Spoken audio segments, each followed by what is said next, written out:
Congressman Paul with your weekly update for August 31st. It has been an interesting week indeed for the Federal Reserve.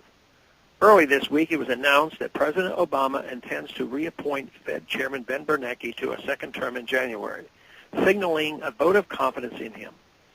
Bernanke seems to be popular with the administration and with Wall Street, and for good reasons. His lending policies have left big banks flush with newly created cash that covers up old mistakes and allows for new ones. By buying up mountains of Treasury debt, he has also enabled spending to soar to ridiculous levels that should startle any responsible economist and scare any American concerned about the value of the dollar. However, these highly sensitive decisions about our money are not made by economists. They are made by politicians. Bernanke, like most of his predecessors, is the politician's best friend. However, there is no reason to believe any other central planner would behave any differently, considering the immense political pressure on the Fed.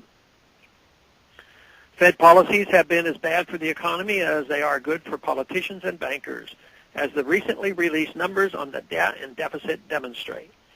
For the first time since World War II, the annual budget deficit is projected to be over 11% of the nation's GDP. It's also projected that by 2019, the national debt will be 68% of GDP. Our path, if unchanged, is completely untenable. The administration claims that it inherited a dire situation from the last administration, which is absolutely true. However, that hasn't stopped them from accepting all the policies and promises that got us here and accelerating those policies to rapidly make a bad situation much worse. The bailout started with the last administration. They have gotten bigger with this one. The last administration gave us expanded government involvement in health care with a new prescription drug benefit. This administration gave us a renewal and expansion of SHIP, and now the current health care takeover attempts.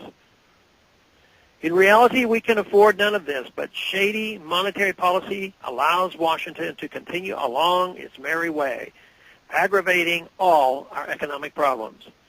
Not everyone in government finds it acceptable that the Fed wields so much power and privilege and secrecy.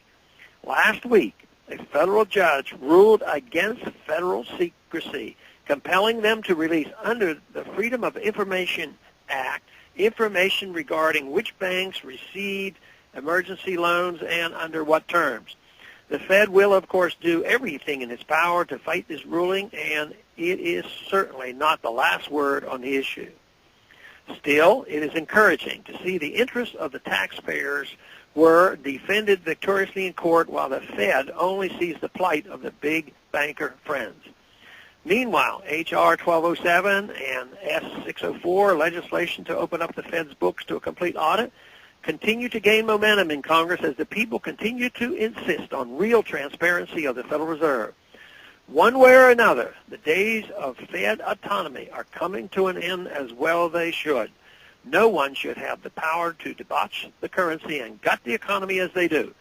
It is time they answered for their actions so the people can understand that we truly are better off with freedom instead of Fed tyranny. Thanks for calling this update. A new update is placed on this number, 888-322-1414, every Monday. The written text can be found on my website, www.house.gov/Paul, under the heading Texas Straight Talk. Thanks for calling.